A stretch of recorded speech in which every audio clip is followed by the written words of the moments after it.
रख तो 4 ठे पैरा डॉक्टर रख लो।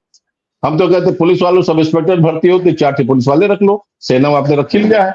हम तो कहते हैं एमपी एमएलए भी उनको भी पैरा रख लो, क्या जो तुमको फुल पूरा स्टाइपेंड दे रहा उसमें भी आप पैरा रख लो भाई। जहां पे एक एमपी को या एक एमएलए का इतना पूरा पैसा दे उतने में 4 हो जाएंगे, आप 4 कलेक्ट कर लो, हर चीज में पैरा आप लगा दो। तो चुनाव ये का पैसा भी बच केवल जाएगा, चुनाव का पैसा भी हाँ बच बिल्कुल बच जाएगा, जाए, वो भी बच जाएगा। तो ये सारी चीजें सोचना चाहिए कि जो बयान दिए जा रहे हैं, जो चीजें आ रही है ठीक नहीं है। इसमें कम से कम खासकर शिक्षा मित्रों जब ये पूरा राष्ट्रीय मुद्दा बन गया है, यहाँ पे माता प्रसाद पांडे जी ने उठाया, एमएलए ने उठाया, एमपी ने उठाया, आज बहन इकरा ने उठाया, माननीय सांसद सापा की। जब ये पूरा राष्ट्रीय मुद्दा बन गया है तो सरकार को निर्णय लेना चाहिए। इसमें तो माननीय हमारे प्रधानमंत्री जी को भी हस्तक्षेप करना चाहिए। ठीक ओपन ना करे, अंदर अंदर बात पूछ रहे कि क्या हुआ। जैसे हम लोग का ट्विटर अभियान चला था, 14 लाख ट्वीट हुए थे, सारे लोगों ने मिलकर किए थे, तो पूरा हिंदुस्तान नहीं, हिंदुस्तान के बाहर के लोग भी हिल गए थे कि आखिर कौन सा ऐसा हिंदुस्तान में ऐसा उत्तर प्रदेश मुद्दा हो गया कि 14 लाख ट्वीट रिट्वीट हो गए।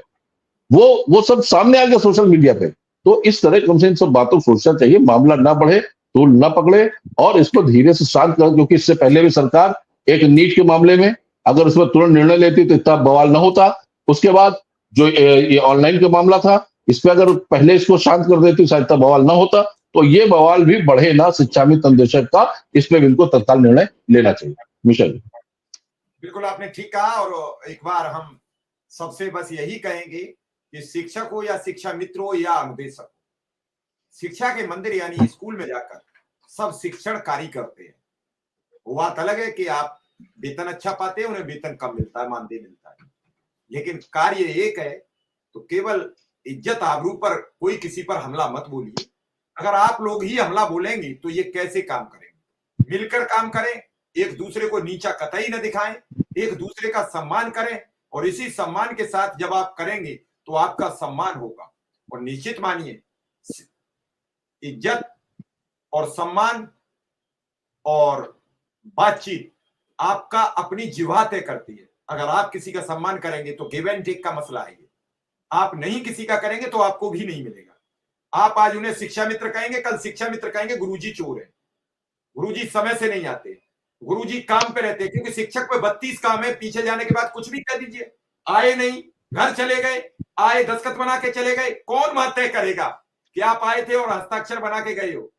इसलिए एक दूसरे के सहयोगी बनिए। सरकार पूरी तरीके से शिक्षा व्यवस्था, मुझे जो लग रहा है, जो सपुस्तक प्रणाली पे विनय सिंह ने कहा, मैं उस पर सहमति जरूर व्यक्त करूंगा कि अभी जब नकल का प्रोग्राम चल रहा था तो कई बार ये खबरें आती थी कि शिक्षक ने कहा प्लस और माइनस, तो लड़के पूछते थे गुरुजी रुक जाओ, ये प्लस क्या होता है, ये माइनस कैसा होता है? तो जब प्लस माइनस का अंतर नहीं जानते और हाई स्कूल इंटर की परीक्षा दे रहे हैं तो इस देश का तो भगवान मालिक रहेगा। तो वो सुपुस्तक कर दो, विद पुस्तक कर दो, पुस्तक नत्थी कर दो, तो क्या करेंगे वो तो उस गंगा जी में डूब जाएंगे। वो ढूंढ ही नहीं पाएंगे, पेज ही नहीं मिलेगा कि उसका आनुवांशिकी का लक्षण कहां लिखे या न्यूटन का नियम कौन से पेज पर अंकित है।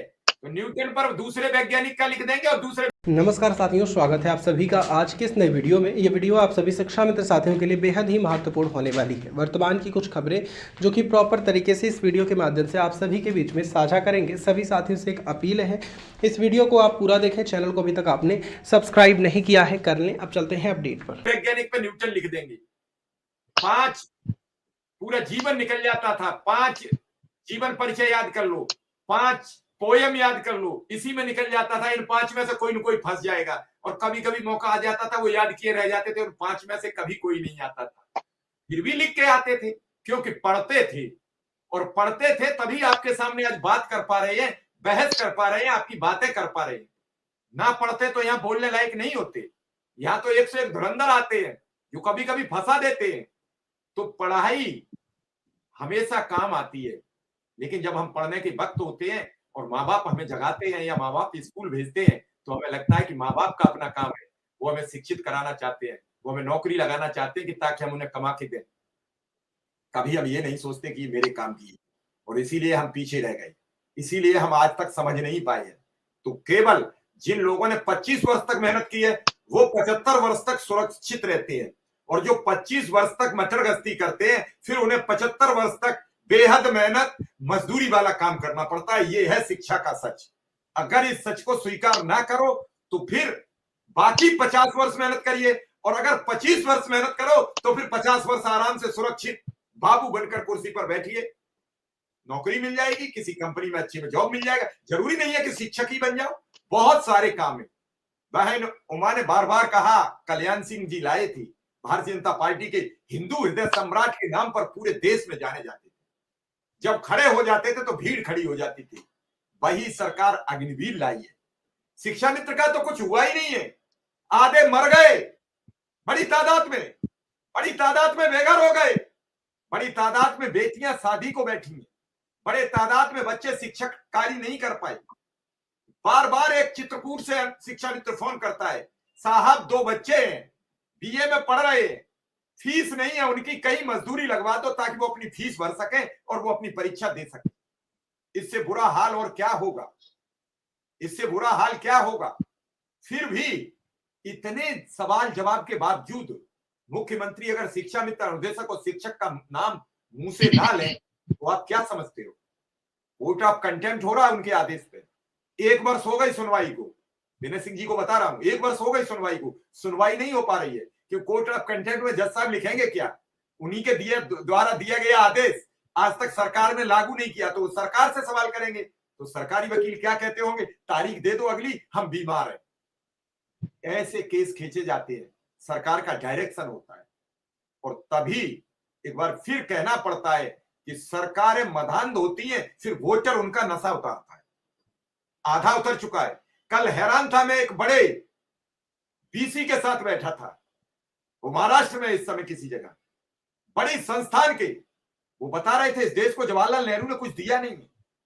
हम हैरान रह गए। हमने कहा पढ़े लिखे लोग जो इस पद पर बैठे हैं, वो अगर ऐसे लोगों के विरोध में खड़े होंगे तो इस देश का होगा क्या? बाद में मुस्कुराए जब मैंने उनसे पूछा क्या नहीं दिया। मैंने कहा उन्होंने अपनी संपत्ति दान दी देश को 350 करोड़ की। बोले मुझे नहीं मालूम, दी थी। मैंने उन्हें दिखाया सबूत, वो हैरान थे। सब पता है, लेकिन देश आज झूठे बातों पर चल पड़ा है। सबूतों को अब कोई नहीं पूछ रहा है। मैं, आप शिक्षक हैं इसलिए आपसे ये सब जिक्र करता हूं कि ऐसी शिक्षा प्रणाली बनाइए, ऐसी शिक्षा दीजिए, लोग जागरूक हों, लोग समझें, लोग धर्म संप्रदाय से बचें।